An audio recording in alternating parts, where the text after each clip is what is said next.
शिव आधार है, विष्णु पूरी सृष्टि है, संसार है। सबसे पहले सुन लेते हैं कहानी सुदर्शन चक्र की। इसी से पता चलेगा कि क्या है सुदर्शन चक्र। एक बार भगवान विष्णु असुरों के विरुद्ध युद्ध कर रहे थे और बीच युद्ध में उन्हें लगा कि अब तो भगवान शिव की सहायता लगेगी, तो उन्होंने तपस्या करनी आरंभ कर दी। तपस्या में उन्होंने कमल की 1000 पंखुड़ियां भगवान शिव को अर्पित की और जब उन्हें पता चला कि एक पंखुड़ी कम पड़ रही है तो उन्होंने अपना नेत्र निकालकर भगवान शिव को अर्पित कर दिया। ये समर्पण देखकर बहुत प्रसन्न हुए भगवान शिव और उन्होंने सुदर्शन चक्र भगवान विष्णु को दे दिया, जिसको काल चक्र भी कहा जाता है। यानी कि ये तब तक है जब तक काल है, यानी कि विष्णु है, ये सृष्टि है।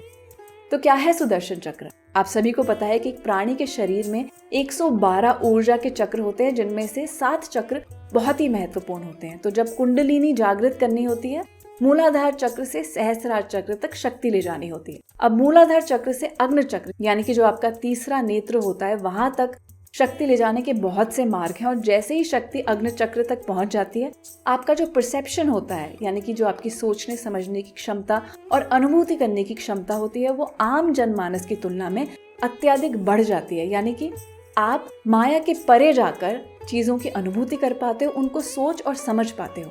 लेकिन अग्नि चक्र से सहस्रार चक्र तक शक्ति ले जाने का केवल एक मार्ग है, वो है समर्पण। किस चीज का? तीसरी नेत्र का।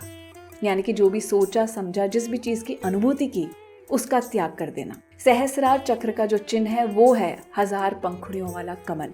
जैसे ही शक्ति सहस्रार चक्र तक पहुंच जाती है, एक व्यक्ति को शिव की अनुभूति हो जाती है और ये वही समय है जब वो अपने प्राण भी त्याग देता है। लेकिन कुछ ऐसे योगी होते हैं जो शिव की अनुभूति करने के बाद भी अपने प्राण को अपने शरीर में रख लेते हैं और इस सृष्टि में रह जाते हैं, संसार में रह जाते हैं, ताकि वो जनमानस का कल्याण कर पाएं। ये वही लोग हैं जिनको अपने पंच महाभूतों पर पूर्ण नियंत्रण होता है। इसीलिए हम इन्हें विष्णु की अभिव्यक्ति यानी कि अवतार मानते हैं। और इन्हीं के पास होता है सुदर्शन चक्र, यानी कि एक ऐसी दृष्टि जो धर्म और अधर्म में अंतर कर पाए और लोगों को धार्मिक मार्ग पर चलने के लिए प्रेरित कर पाए। वो जो 24 तीलियां हैं सुदर्शन चक्र में, वो धर्म के सिद्धांत हैं।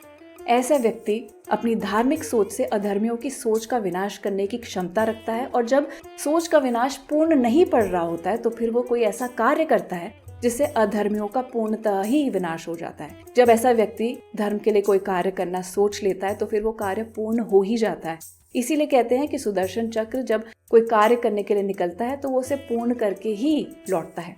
तो ये है सुदर्शन चक्र। ऐसी कुछ और बातें। हर हर महादेव। मिलते हैं अगली बार।